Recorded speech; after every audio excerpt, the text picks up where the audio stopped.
Students, welcome to another session of this KCET. ಇಲ್ಲಿ ನೋಡಿ inequalities for the ಸೇಡೆಡ್ region. ಇಲ್ಲೊಂದು ಸೇಡೆಡ್ region ಇದೆ. ಇದಕ್ಕೆ ಇನ್ಇಕ್ವಾಲಿಟೀಸ್ ಅನ್ನ ಬರೀಲಿಕ್ಕೆ ಸಾಧ್ಯನಾ ನಿಮಗೆ? ಇಲ್ಲ ಅಂತ ಹೇಳಿದ್ರೆ ಈ ವಿಡಿಯೋನ ಕೊನೆವರೆಗೆ ನೋಡಿ. Definitely you will get some knowledge from this session. So let's begin. This is Prakash Chogle. In this session, we will be discussing chapter number 12, that is linear programming.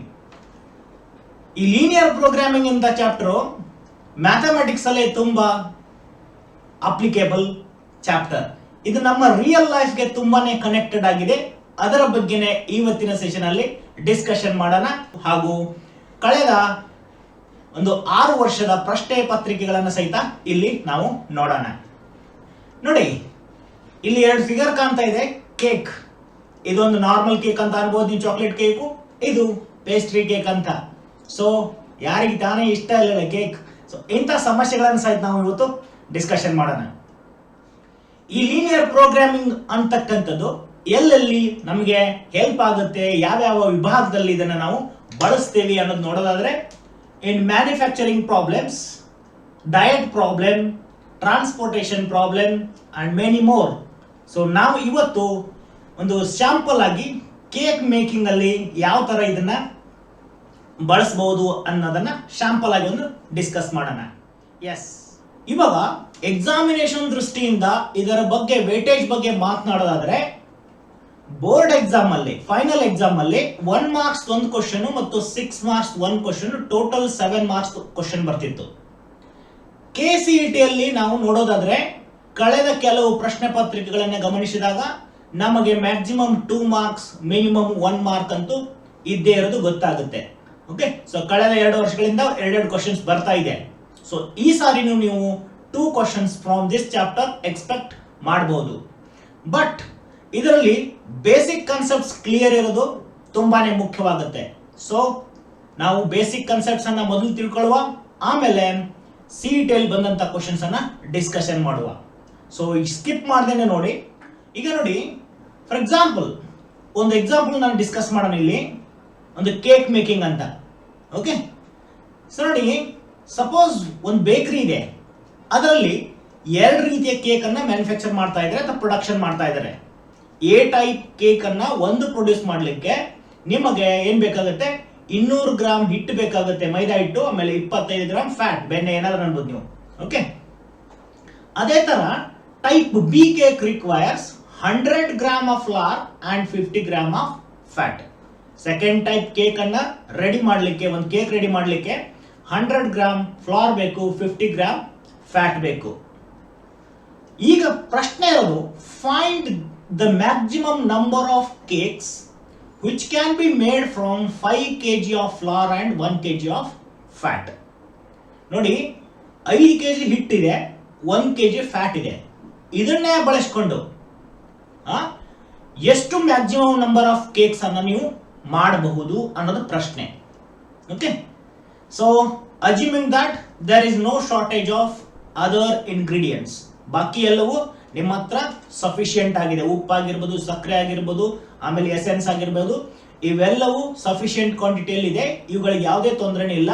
But availability ಏನಿದೆ ನೋಡಿ, ಕೇವಲ 5 kg floor ಇರೋದು ಮತ್ತು 1 kg fat ಇರೋದು, ಇವುಗಳನ್ನೇ ಬಳಸಿಕೊಂಡು ಎಷ್ಟು maximum number of cakes ಅನ್ನು ನೀವು ಮಾಡಬಹುದು ಅನ್ನೋದು ಪ್ರಶ್ನೆ.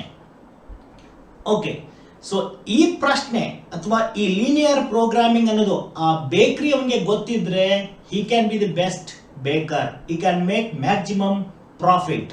ಓಕೆ, ಸೊ ಇದನ್ನು ಯಾವ ತರ ನಾವು ಮ್ಯಾಥಮೆಟಿಕಲ್ ಅಲ್ಲಿ ಎಕ್ಸ್ಪ್ರೆಸ್ ಮಾಡೋಣ ನೋಡಿ. ಸಪೋಸ್ ಇದನ್ನು ಈ ತರ ನಾವು ಟೇಬಲ್ ಅಲ್ಲಿ ಬರ್ಕೊಳ್ಳೋಣ. 2 types cake, type A cake, type B cake. ಮೊದಲನೇ ಟೈಪ್ಗೆ ಫ್ಲೋರ್ ಎಷ್ಟು ಬೇಕು? 200 ಗ್ರಾಮ್ಸ್ ಬೇಕು. ಮತ್ತೆ ಎರಡನೇ ಟೈಪ್ ಕೇಕ್ಗೆ 500 ಗ್ರಾಮ್ಸ್ ಬೇಕು ಒಂದು ಕೇಕ್ ರೆಡಿ ಮಾಡಲಿಕ್ಕೆ. ಅವೈಲೇಬಲ್ ಎಷ್ಟಿದೆ ನಿಮ್ಮ ಹತ್ರ ಹಿಟ್ಟು?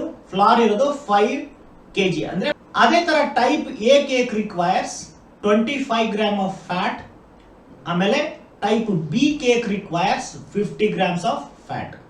ಸೊ ಟೋಟಲ್ ನಿಮಗೆ ಅವೈಲಬಿಲಿಟಿ ಎಷ್ಟಿದೆ?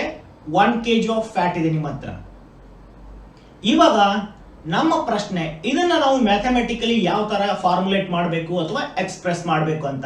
ಓಕೆ, ಸೊ ಈ ಇನ್ಫಾರ್ಮೇಶನ್ ಅನ್ನ ನಾವು ಮ್ಯಾಥಮೆಟಿಕಲ್ ಅಲ್ಲಿ ಯಾವ ತರ ಎಕ್ಸ್ಪ್ರೆಸ್ ಮಾಡಬೇಕು.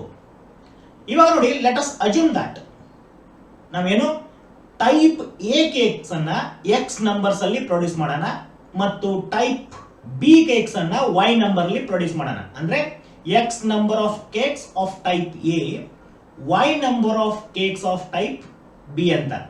ಹಾಗಂದಾಗ ಇದು ನಂಬರ್, ಇದು X and Y are it is a positive integer. ಹಾಗಂದಾಗ ಎಕ್ಸ್ ಮತ್ತು Y they are greater than or equals to 0. ಇವಾಗ ಬೇಕಾಗಿರೋದು ನಂಬರ್ ಆಫ್ ಕೇಕ್ಸ್ ಎಷ್ಟು ಅಂತ. ಓಕೆ, ಸೊ ಇವಾಗ X number of A type cakes ಆಮೇಲೆ Y number of B types cake ಅಂತಂದ್ರೆ total number of cakes ಎಷ್ಟಾಗುತ್ತೆ ಅವಾಗ ಅದನ್ನ ನಾವು z ಅಂತ ಅನ್ಕೊಳ್ಳೋಣ, x plus y. So this is nothing but total number of cakes. ಇವಾಗ ನೋಡಿ, ಈ ಒಂದು ಕೇಕ್ಗೆ ಎಷ್ಟು ಬೇಕು? 200 ಗ್ರಾಮ್ ಬೇಕು. ಹಾಗಾದ್ರೆ ಎಕ್ಸ್ ನಂಬರ್ ಆಫ್ ಕೇಕ್ಸ್ಗೆ ಎಷ್ಟು ಹಿಟ್ ಬೇಕು ಹೇಳಿ? 200 ಇಂಟು ಎಕ್ಸ್. ಅದೇ ತರ ಒಂದು ಬಿ ಟೈಪ್ ಕೇಕ್ಗೆ 100 ಗ್ರಾಮ್ ಹಿಟ್ ಬೇಕಾಗುತ್ತೆ. ಹಾಗಾದ್ರೆ Y number of B type ಕೇಕ್ಸ್ಗೆ ಎಷ್ಟು ಹಿಟ್ ಬೇಕು? 100 ಇಂಟು ವೈ.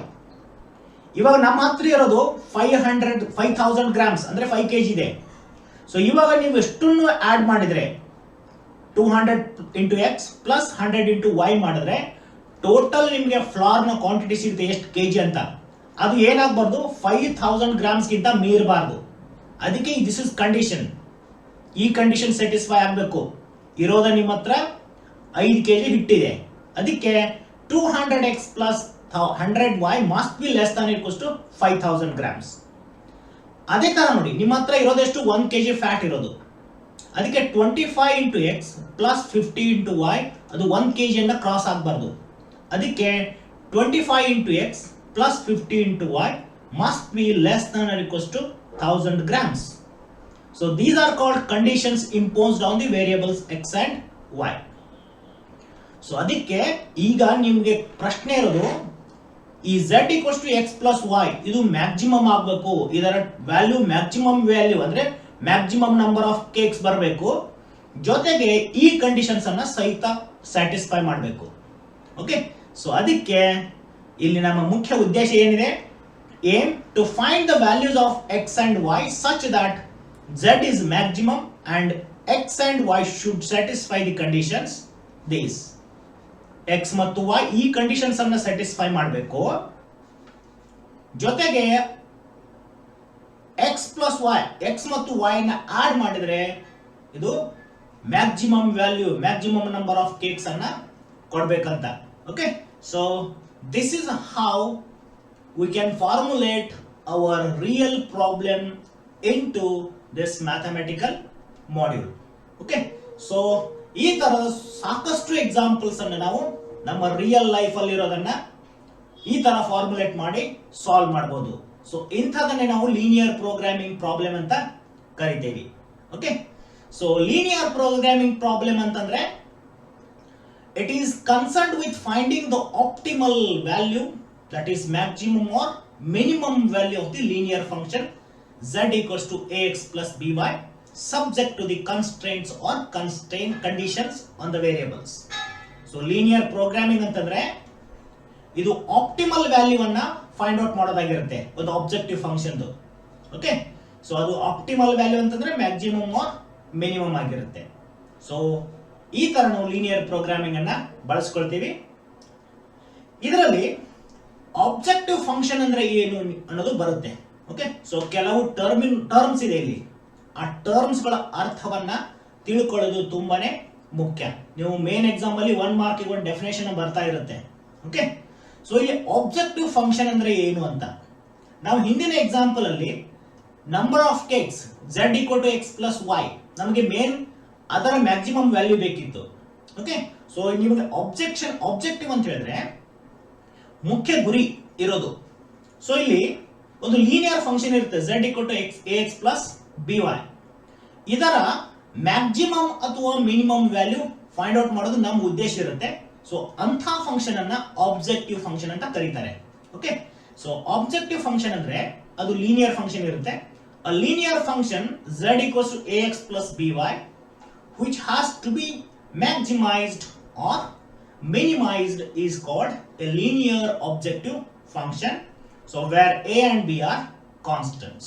Okay, so ಈ ತರ ಒಂದು ಲೀನಿಯರ್ ಫಂಕ್ಷನ್ ಇರುತ್ತೆ, ಅದರ ಮ್ಯಾಕ್ಸಿಮಮ್ ವ್ಯಾಲ್ಯೂ ಅಥವಾ ಮಿನಿಮಮ್ ವ್ಯಾಲ್ಯೂ ನಮಗೆ ಬೇಕಾಗಿರುತ್ತೆ, ಅಂತ ಫಂಕ್ಷನ್ ಅನ್ನ ನಾವು ಆಬ್ಜೆಕ್ಟಿವ್ ಫಂಕ್ಷನ್ ಅಂತ ಕರಿತೀವಿ. ಓಕೆ, ಈಗ ನೋಡಿ ನೆಕ್ಸ್ಟ್ ಬರೋದು ಕನ್ಸ್ಟ್ರೈಂಟ್ಸ್ ಅಥವಾ ಕಂಡೀಷನ್ಸ್ ಅಂತ ಅನ್ಬೋದು.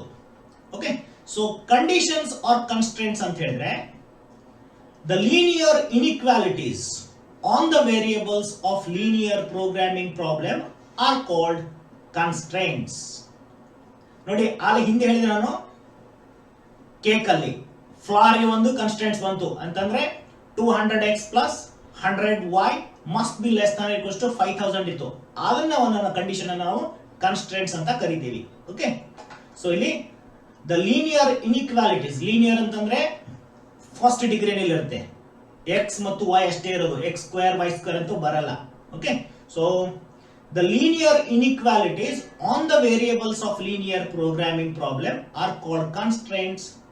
ಆಮೇಲೆ ಈ ತರ X greater than or equals to 0, y greater than or equals to 0 ಇವು ಕನ್ಸ್ಟ್ರೈಂಟ್ಸ್. ಅಂದ್ರೆ ಇದರ ಅರ್ಥ ಏನು, ಎಕ್ಸ್ ಅನ್ನೋದು 0 ಅಥವಾ 0 ಗಿಂತ ಜಾಸ್ತಿ ಆಗಿರಬೇಕು, y ಅನ್ನೋದು ಸಹಿತ 0 ಅಂತ 0 ಗಿಂತ ಜಾಸ್ತಿ ಆಗಿರಬೇಕಾದ್ರೆ ಅವುಗಳನ್ನ ನಾನ್ ನೆಗೆಟಿವ್ ಕನ್ಸ್ಟ್ರೈಂಟ್ಸ್ ಅಂತ ಕರಿತೀವಿ.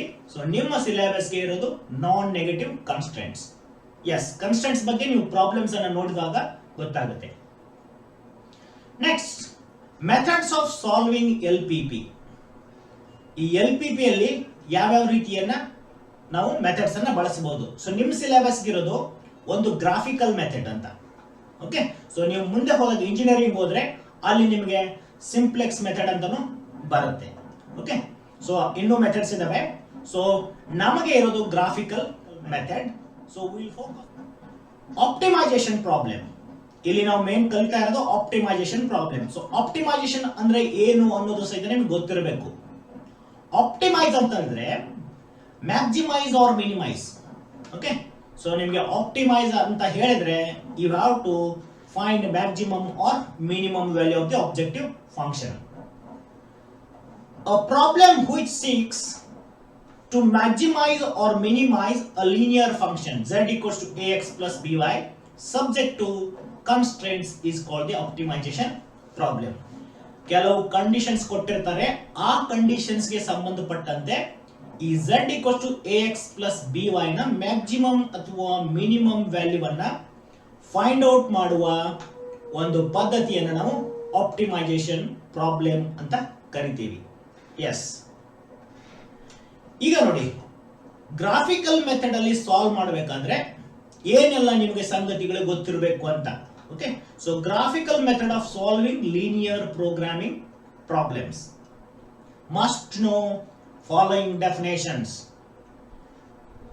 ಮೊದಲನೇದು ಫೀಸಿಬಲ್ ರೀಜನ್ ಅಂತ ನಿಮಗೆ ಬರುತ್ತೆ. ಸೊ ಫೀಸಿಬಲ್ ರೀಜನ್ ಅಂದ್ರೆ ಏನು ಅಂತ. ಓಕೆ, ಸೊ ಸಪೋಸ್ ಇಲ್ಲೊಂದು ಗ್ರಾಫ್ ಗಮನಿಸಿ, ಇದರ ಬಗ್ಗೆ ನಾನು ಎಕ್ಸ್ಪ್ಲನೇಷನ್ ಆಮೇಲೆ ಕೊಡ್ತೀನಿ. ಸೊ ಇಲ್ಲೊಂದು ಗ್ರಾಫ್ ಗಮನಿಸಿ, ಇಲ್ಲಿ ಒಂದು ಬ್ಲೂ ಕಲರ್ದು ರೀಜನ್ ಕಾಣ್ತಾ ಇದೆ. ಓಕೆ, ಸೊ ಇದು ಯಾವ ಯಾವ ಲೈನ್ ಇಂದ ಆವೃತವಾಗಿದೆ ಅಂತಂದ್ರೆ positive X axis, positive Y axis, ಆಮೇಲೆ ಇಲ್ಲೊಂದು ಲೈನ್ ಕಾಣ್ತಾ ಇದೆ, ಇಲ್ಲೊಂದು ಲೈನ್ ಕಾಣ್ತಾ ಇದೆ. Okay, so this region is determined by 4 lines: positive x axis, positive y axis, and this is one more line, and this is one more line. Okay, so ಈ region ಅನ್ನೇ ನಾವು feasible region ಅಂತ ಕರಿತೀವಿ. So which is determined by constraints ಅಥವಾ conditions ಅಂತ. So ಇದನ್ನ ಯಾವ ತರ ಡಿಫೈನ್ ಮಾಡಬೇಕು ಅಂತಂದ್ರೆ the common region determined by all the constraints including the non negative constraints ಅಂದ್ರೆ positive X axis, positive Y axis of a linear programming problem is called the feasible region. So ಈ region ಅನ್ನು ನಾವು feasible region ಅಂತ ಕರಿತೀವಿ. So ಇದನ್ನ ಯಾವ ತರ draw ಮಾಡಬೇಕು ಅನ್ನೋದನ್ನ ಸಹಿತ ನಾವು ಡಿಸ್ಕಷನ್ ಮಾಡೋಣ.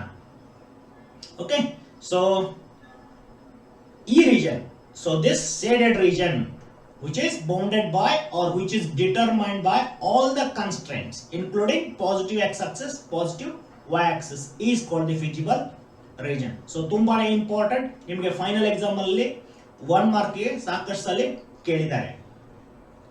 ಅದಾದ್ಮೇಲೆ ನೋಡಿ ಫಿಸಿಬಲ್ ಸೊಲ್ಯೂಷನ್ಸ್ ಅಂದ್ರೆ ಏನು ಅಂತ. We are mainly concerned with solutions.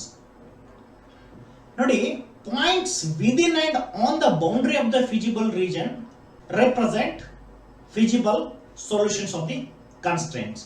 ನೋಡಿ, ಈ ಫಿಸಿಬಲ್ ರೀಜನ್, ಇದು ರೀಜನ್ ಇದೆಯಲ್ಲ, ಈ ರೀಜನಿನ ಬೌಂಡ್ರಿ ಮೇಲೆ ಇರೋ ಪಾಯಿಂಟ್ಸ್ ಮತ್ತು ರೀಜನಿನ ಒಳಗಡೆ ಇರತಕ್ಕಂತ ಎಲ್ಲಾ ಪಾಯಿಂಟ್ಸ್ ಅನ್ನು ನಾವು ಫಿಸಿಬಲ್ ಸೊಲ್ಯೂಷನ್ಸ್ ಅಂತ ಕರಿತೀವಿ. Okay, so points within and on the boundary of the feasible region represent feasible solutions of the constraints. ನಿಮಗೆ ಕಂಡೀಷನ್ಸ್ ಕೊಟ್ಟಿರ್ತಾರೆ, ಆ ಕಂಡೀಷನ್ಸ್ ಅನ್ನ ಸ್ಯಾಟಿಸ್ಫೈ ಮಾಡ್ತಕ್ಕಂತ ಸೊಲ್ಯೂಷನ್ಸ್ ಎಲ್ಲಿರುತ್ತೆ ಅಂತ ಹೇಳಿದ್ರೆ on the boundary and within the feasible region. So ಇದು ನಿಮಗೆ ಗೊತ್ತಿರಬೇಕು ಫಿಸಿಬಲ್ ಸೊಲ್ಯೂಷನ್ಸ್ ಅಂದ್ರೆ ಏನು ಅಂತ. ಇನ್ಫಿಸಿಬಲ್ ಸೊಲ್ಯೂಷನ್ಸ್ ಅಂದ್ರೆ points which are outside the feasible region. Any point outside the feasible region is called an infeasible solution. ಈ region ಬಿಟ್ಟು ಹೊರಗಡೆ ಯಾವುದೇ ಪಾಯಿಂಟ್ಸ್ ಇದ್ರೆ ಅದನ್ನ ಇನ್ಫಿಸಿಬಲ್ ಸೊಲ್ಯೂಷನ್ಸ್ ಅಂತ ಕರೀತಾರೆ. ಇವಾಗ ನೋಡಿ, ಆಪ್ಟಿಮಲ್ ಸೊಲ್ಯೂಷನ್ ಅಂದ್ರೆ ಏನು ಅಂತ. ಫಿಸಿಬಲ್ ಸೊಲ್ಯೂಷನ್ ಅಂದ್ರೆ ಈಗ ಸಾಕಷ್ಟು ಇನ್ಫೈನೈಟ್ ನಂಬರ್ ಆಫ್ ಪಾಯಿಂಟ್ಸ್ ಬರುತ್ತೆ ಈ ರೀಜನ್ ಅಲ್ಲಿ, ಅವುಗಳನ್ನ ಫಿಸಿಬಲ್ ಸೊಲ್ಯೂಷನ್ಸ್ ಅಂತ ಕರೀತಾರೆ. ಆಪ್ಟಿಮಲ್ ಸೊಲ್ಯೂಷನ್ ಅಂತಂದ್ರೆ ಇದರಲ್ಲಿ ಕೆಲವು ಪಾಯಿಂಟ್ಸ್ ಏನ್ ಮಾಡುತ್ತೆ, ಆ ಆಬ್ಜೆಕ್ಟಿವ್ ಫಂಕ್ಷನ್ ಗೆ ಮ್ಯಾಕ್ಸಿಮಮ್ ಅಥವಾ ಮಿನಿಮಮ್ ವ್ಯಾಲ್ಯೂ ಕೊಡುತ್ತೆ. ಓಕೆ, ಸೊ ಅಂತ ಪಾಯಿಂಟ್ಸ್ ಅನ್ನ ಅಥವಾ ಅಂತ ಸೊಲ್ಯೂಷನ್ಸ್ ಅನ್ನ ಆಪ್ಟಿಮಲ್ ಸೊಲ್ಯೂಷನ್ ಅಂತ ಕರೀತಾರೆ. ನೋಡಿ, any point in the feasible region, any point in this feasible region that gives the optimal value ಅಂದ್ರೆ maximum or minimum ಅಂತ. Any point in this region that gives maximum or minimum value of the objective function z equals to ax plus by. ಇದರ ವ್ಯಾಲ್ಯೂವನ್ನು maximum ಅಥವಾ minimum ಕೊಡತಕ್ಕಂತ ಇದರಲ್ಲಿಯ points ಗಳನ್ನು ನಾವು optimal solution ಅಂತ ಕರಿತೀವಿ. Okay, so any point in the feasible region that gives the optimal value of the objective function is called an optimal solution. ನೋಡಿ, feasible solution ಅಂದ್ರೆ infinite number of solutions ಬರುತ್ತೆ ಈ region ಅಲ್ಲಿ ಇರೋದು. optimal solution ಅಂತಂದ್ರೆ ಕೆಲವು points ಇರುತ್ತೆ, ಅವು ಈ z ವ್ಯಾಲ್ಯೂವನ್ನ ಮ್ಯಾಕ್ಸಿಮಮ್ ಮತ್ತು ಮಿನಿಮಮ್ ಕೊಡುತ್ತೆ. ಓಕೆ, ಅಂತ ಪಾಯಿಂಟ್ ಅನ್ನ ಆಪ್ಟಿಮಲ್ ಸೊಲ್ಯೂಷನ್ ಅಂತ ಕರಿತೀವಿ. Let's move on to next. ಎರಡು ಥಿಯರಮ್ಸ್ ಅನ್ನ ನೀವು ಸ್ಟಡಿ ಮಾಡಬೇಕಾಗುತ್ತೆ ಇಲ್ಲಿ. ನೋಡಿ, ಮೊದಲನೇ ಥಿಯರಮ್ ಏನ್ ಹೇಳುತ್ತೆ ಅಂತಂದ್ರೆ the optimal value of objective function must occur at corner point of the feasible region. ನೋಡಿ, ಇಲ್ಲೊಂದು ಗಮನಿಸಿ, ಇದೊಂದು ಯಾವುದೋ ಒಂದು ಲೀನಿಯರ್ ಪ್ರೋಗ್ರಾಮಿಂಗ್ ಪ್ರಾಬ್ಲಮ್ ಒಂದು ಗ್ರಾಫ್ ಇದೆ. ಓಕೆ, ಸೊ ಇದು ಏನಿದೆ, ಬೌಂಡೆಡ್ ರೀಜನ್ ಇದೆ. ಇದೇನ್ ಹೇಳ್ತೆ ಅಂದ್ರೆ the optimal value of the objective function must occur at the corner point. ಇವುಗಳನ್ನ ನಾವು ಇದು ಕಾನ್ವೆಕ್ಸ್ ಪಾಲಿಗಾನ್ ಅಂತಾನು ಕರಿಬಹುದು. ಇವುಗಳ ಶಾರ್ಪ್ ಕಾರ್ನರ್ಸ್ ಇರುತ್ತೆ ನೋಡಿ, ಇದೊಂದು ಈ ಓ ಅನ್ನೋದು ಒರಿಜಿನ್ ಮತ್ತು ಇದೊಂದು point. These are called sharp corner or vertices of this convex polygon. So ಯಾವಾಗ ಏನಾದ್ರೂ ಒಂದು ಫಂಕ್ಷನ್ಗೆ ಮ್ಯಾಕ್ಸಿಮಮ್ ವ್ಯಾಲ್ಯೂ ಅಥವಾ ಮಿನಿಮಮ್ ವ್ಯಾಲ್ಯೂ ಎಕ್ಸಿಸ್ಟ್ ಆಗ್ತಿದ್ರೆ ಅದೇನಾಗುತ್ತೆ, ಅದು ಈ ಕಾರ್ನರ್ ಪಾಯಿಂಟ್ಸ್ ಅಲ್ಲಿ ಇರುತ್ತೆ ಅನ್ನೋದು ಈ ಥಿಯರಮ್ ಹೇಳುತ್ತೆ. Okay, so the optimal value ಅಂದ್ರೆ ಮ್ಯಾಕ್ಸಿಮಮ್ ಅಥವಾ minimum value of the objective function must occur at corner point. Okay, so ನಿಮಗೆ ಪ್ರಶ್ನೆ ಬಂದ್ರೂ ಬರ್ಬೋದು ಮಲ್ಟಿಪಲ್ ಚಾಯ್ಸ್ಗೆ. ಫಾರ್ ಎಕ್ಸಾಂಪಲ್ ನೋಡಿ, ಈ z equals to 5x plus 3y ಅನ್ನೋದು ಆಬ್ಜೆಕ್ಟಿವ್ ಫಂಕ್ಷನ್ ಇದೆ. ಇದರ ಮ್ಯಾಕ್ಸಿಮಮ್ ವ್ಯಾಲ್ಯೂ ಅಥವಾ ಮಿನಿಮಮ್ ವ್ಯಾಲ್ಯೂ ಎಲ್ಲಿರುತ್ತೆ ಅಂತಂದ್ರೆ ಈ ಕಾರ್ನರ್ ಪಾಯಿಂಟ್ಸ್ ಅಲ್ಲಿ ಇರುತ್ತೆ ಅನ್ನೋದು ಈ ಥಿಯರಮ್ ಹೇಳುತ್ತೆ. ಎಸ್, ಇನ್ನೊಂದು ಥಿಯರಮ್ ನೋಡಿ, second theorem. If the feasible region R is bounded. ನೋಡಿ, ರೀಜನ್ ಬೌಂಡೆಡ್ ಇದೆ, ಎರಡು ತರ ರೀಜನ್ ಬರ್ಬೋದು, ಒಂದು ಬೌಂಡೆಡ್ ಇನ್ನೊಂದು ಅನ್ಬೌಂಡೆಡ್ ಅಂತ. ಓಕೆ, ಸೊ ಈ ತರ ರೀಜನ್ ಏನಾದ್ರು ಬೌಂಡೆಡ್ ಇದ್ರೆ, if the feasible region is bounded, then the objective function z has both maximum and minimum value in R. So ಈ ತರ ಬೌಂಡೆಡ್ ರೀಜನ್ ಇದ್ರೆ z ಅನ್ನೋ ಫಂಕ್ಷನ್ ಗೆ ಮ್ಯಾಕ್ಸಿಮಮ್ ಮತ್ತು ಮಿನಿಮಮ್ ವ್ಯಾಲ್ಯೂ ಎರಡೂ ಇರುತ್ತೆ ಬೌಂಡೆಡ್ ಅಲ್ಲಿ. Okay, and each of these occurs at the corner point. ಆಮೇಲೆ ಅವು ಎಲ್ಲಿ ಆಕರ್ ಆಗುತ್ತೆ ಅಂತಂದ್ರೆ ಕಾರ್ನರ್ ಪಾಯಿಂಟ್ಸ್ ಅಲ್ಲಿ ಇರುತ್ತೆ. Okay, so Z bounded region ಅಲ್ಲಿ ಝೆಡ್ ಗೆ ಮ್ಯಾಕ್ಸಿಮಮ್ ಮತ್ತು ಮಿನಿಮಮ್ ವ್ಯಾಲ್ಯೂಸ್ ಎಲ್ಲಿರುತ್ತೆ ಅಂತಂದ್ರೆ ಆಟ್ ಕಾರ್ನರ್ ಪಾಯಿಂಟ್ಸ್ ಅಂತ ಈ ಥಿಯರಮ್ ಹೇಳುತ್ತೆ. Okay, so let's move on to next. ಅದಕ್ಕಿಂತ ಮುಂಚೆ ಒಂದು ರಿಮಾರ್ಕ್ ಇದೆ ನೋಡಿ. ಇಫ್ ಆರ್ ಇಸ್ ಅನ್ಬೌಂಡೆಡ್, ಇದೇನೋ ಅನ್ಬೌಂಡೆಡ್ ರೀಜನ್ ಅಂತ ಬರುತ್ತೆ, ಅದ್ರ ಬಗ್ಗೆ ಡಿಸ್ಕಷನ್ ಮಾಡೋಣ. ಇಫ್ ಆರ್ ಇಸ್ ಅನ್ಬೌಂಡೆಡ್ then the maximum or minimum value of objective function may not exist. Unbounded ಇದ್ರೆ maximum ಮತ್ತು minimum value exist ಆಗದೆ ಇರಬಹುದು. Yes. ಸೊ ಒಂದು ಕ್ವಶನ್ ಇದೆ KCET ನಲ್ಲಿ 2017 ನಲ್ಲಿ ಕೇಳಿದ್ದಾರೆ ನೋಡಿ. ಬುಕ್ ಅಲ್ಲಿ ಸ್ಟೇಟ್ ಮೆನ್ಷನ್ ಮಾಡಿದ್ದಾರೆ ನೋಡಿ. If two corner points produce the same maximum value of the objective function, then every point on the line segment joining these points will also give the same maximum or minimum value. Okay, ನಿಮಗೆ seat ನಲ್ಲಿ ಹೇಗೆ ಕೇಳಿದ್ರೆ ಅಂದ್ರೆ if two corner points produce the same maximum value of the objective function, then which of the following option is correct ಅಂತ. ಅಲ್ಲಿ 4 option ಅಲ್ಲಿ ಇದೊಂದು option ಇತ್ತು. ಓಕೆ, ಸೊ ಇದರ ಅರ್ಥವನ್ನ ತಿಳ್ಕೊಳ್ಳುವ. ನೋಡಿ, ಇಲ್ಲೊಂದು ರೀಜನ್ ಇದೆ, ಫಿಸಿಬಲ್ ರೀಜನ್ ಅದು. ಓಕೆ, ಸೊ ಯಾವುದೋ ಒಂದು ಆಬ್ಜೆಕ್ಟಿವ್ ಫಂಕ್ಷನ್ಗೆ ಇದು z = 3x + 9y ಇದೆ, ಸಮ್ ಕನ್ಸ್ಟ್ರೆಂಟ್ಸ್ ಇದೆ, ಅದಕ್ಕೆ ಸಂಬಂಧಪಟ್ಟಂತ ಒಂದು ಫಿಸಿಬಲ್ ರೀಜನ್ ಇದೆ. ಇಲ್ಲಿ ನೀವು ಗಮನಿಸಿದ್ರೆ ಅಟ್ 0,20 ಅಂಡ್ 15,15 ಇವೆರಡು ಪಾಯಿಂಟ್ ಅಲ್ಲಿ z ವ್ಯಾಲ್ಯೂ ಗಮನಿಸಿ 180 ಬರ್ತಾ ಇದೆ ಇಲ್ಲಿ. ಓಕೆ, ಸೊ ನೀವೇನಾದ್ರೂ ಇಲ್ಲಿ ಹಾಕಿದ್ರೆ x = 0 y = 20 ಅಂತ ಈ ಈಕ್ವೇಷನ್ ಅಲ್ಲಿ ಹಾಕಿದ್ರೆ, ಎಕ್ಸ್ಪ್ರೆಷನ್ ಅಲ್ಲಿ ಹಾಕಿದ್ರೆ ನಿಮಗೆ 180 ಬರುತ್ತೆ. ಇದರ ಅರ್ಥ ನೋಡಿ, at 0,20 and 15,15 the value of z is 180 ಇದೆ ಮ್ಯಾಕ್ಸಿಮಮ್ ಇರುತ್ತೆ. ಇನ್ ಬಾಕಿ ಇದರಲ್ಲಿ ಹಾಕಿದ್ರೆ ನೀವು ವೆರಿಫೈ ಮಾಡಬಹುದು, that will not be more than 180. So ಈ ಎರಡು ಪಾಯಿಂಟ್ಸ್ ಅಲ್ಲಿ z ಗೆ ಮ್ಯಾಕ್ಸಿಮಮ್ ವ್ಯಾಲ್ಯೂ ಬರ್ತಾ ಇದೆ. ಅದಕ್ಕೆ ಈ ಸಂದರ್ಭದಲ್ಲಿ ಈ ತರ ಏನಾದರೂ ಸಿಚುವೇಶನ್ ಬಂದ್ರೆ, if the function has maximum value at these 2 points, then every point on this line segment joining these 2 points will also give the same maximum value ಅಂತ ಹೇಳುತ್ತೆ. ಓಕೆ, ಅದೇ ಪ್ರಾಪರ್ಟಿಯನ್ನ ಈ ಹಿಂದೆ ಮೆನ್ಷನ್ ಮಾಡಲಾಗಿದೆ ನೋಡಿ.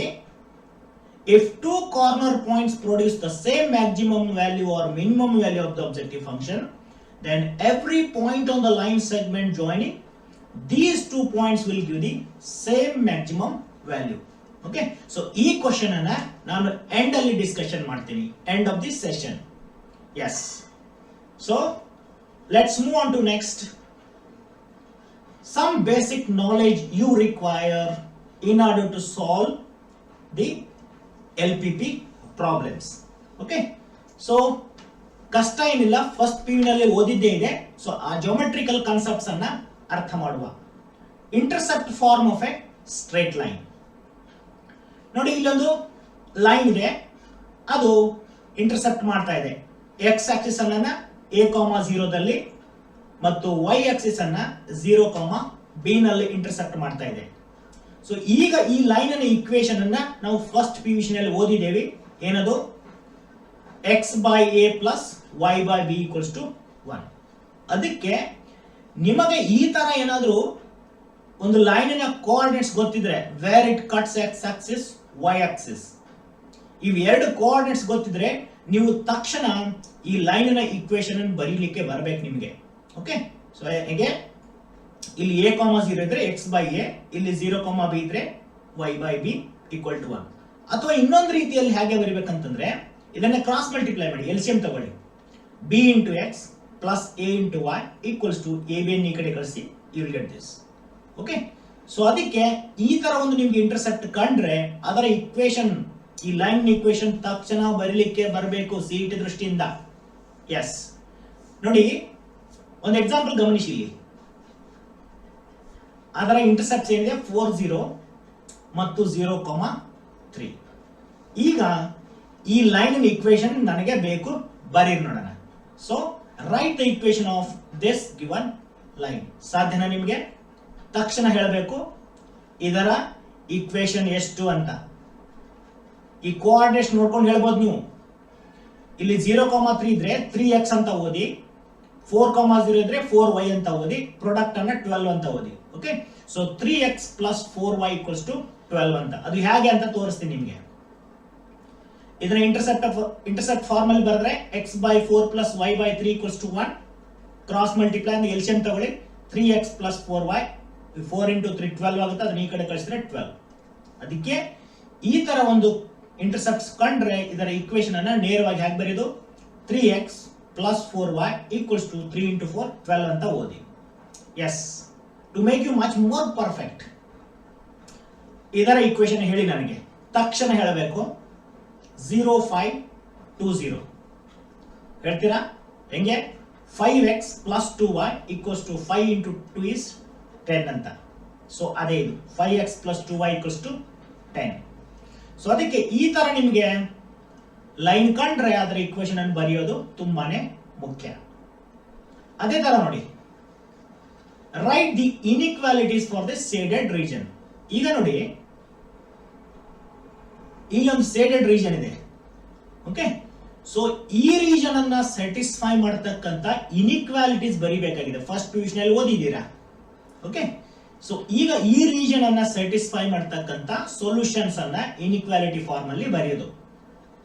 ಅದಕ್ಕೆ ನೋಡಿ, ಮೊದಲು ಈ ಲೈನ್ ಇದರ ಈಕ್ವೇಶನ್ ಅನ್ನ ಬರಿಬೇಕಾಗುತ್ತೆ ನೀವು. ಇದರ ಈಕ್ವೇಶನ್ ಅನ್ನ ತಕ್ಷಣ ಹೇಳಿ ನನಗೆ. ಏನಾಗುತ್ತೆ? 5x plus 2y equals to 10 ಅಂತ. ಇವಾಗ ಈ ರೀಜನ್ ಅಲ್ಲಿ ಇದು ಫಸ್ಟ್ ಕ್ವಾಡ್ರಂಟ್ ಅಲ್ಲಿ ಇರೋದ್ರಿಂದ x and y are greater than or equals to 0.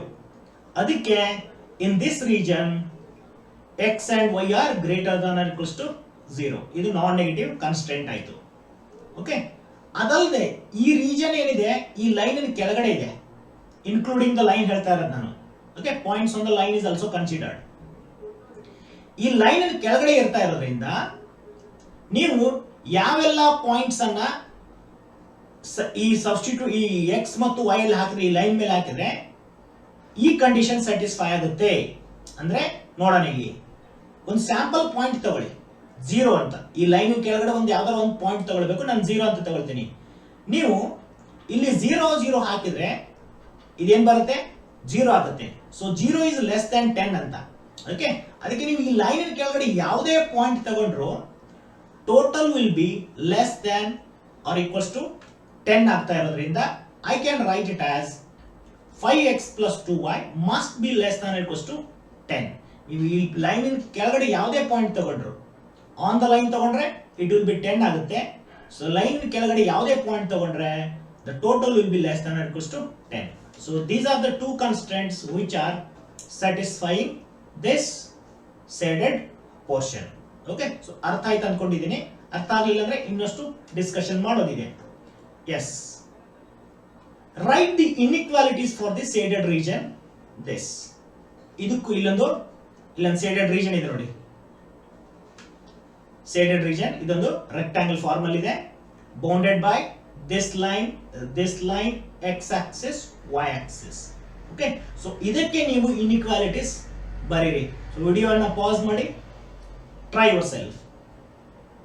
ಈಗ ನೋಡಿ, ಈ ಲೈನ್ ಏನಿದೆ, this is a line parallel to y axis at 6,0 ಇರೋದ್ರಿಂದ ಈ ಲೈನ್ ಈಕ್ವೇಶನ್ ಏನಾಗುತ್ತೆ ನೋಡಿ, x equal to 6.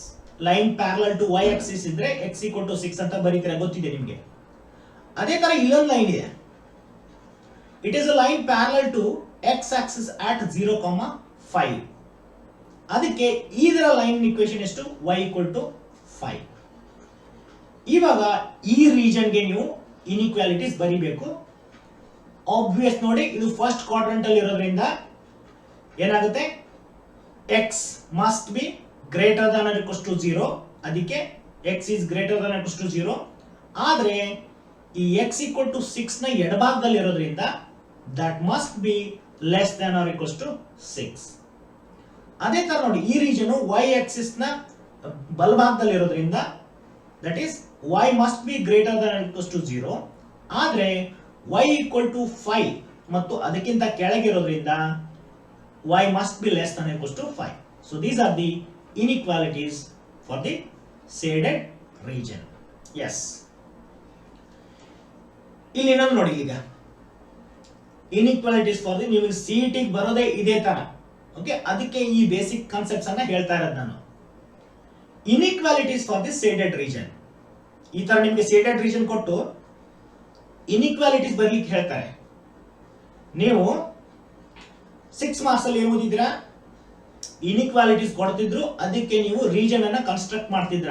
But from the point of CET you will be given region and you are asked to construct inequalities. So ಅದಕ್ಕೆ ನೋಡಿ, ಈಗ ಈ region ಅನ್ನ satisfy ಮಾಡ್ತಕ್ಕಂಥ ಕಂಡೀಷನ್ಸ್ ಯಾವ್ಯಾವುದು?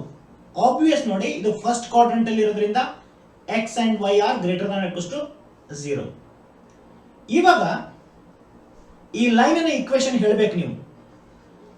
ನೋಡಿ, ನಾನು ಹೇಳಿದೆ, ನೀನು ಇದೇನ್ ಮಾಡ್ತಾ ಇದೆ, it passes to the point 2 0 0 6 ಇರೋದ್ರಿಂದ ಈ ಲೈನ್ ಅನ್ನ ಇಕ್ವೇಶನ್ ಅಂತ ತಕ್ಷಣ ಹೇಳಿ ಏನಂತ, 6x plus 2y equals to 12 ಅಂತ, 6x plus 2y equals to 12 ಅಂತ. ಅದೇ ತರ ಇಲ್ಲೊಂದು ಲೈನ್ ಇದೆ, it passes to the point 5 0 and 0 3. So ಇದರ ಇಕ್ವೇಶನ್ ಅನ್ನ ಬರೀರಿ ಆಸ್ ಐ ಸೇಡ್ ಅರ್ಲಿಯರ್. ಹೇಗೆ?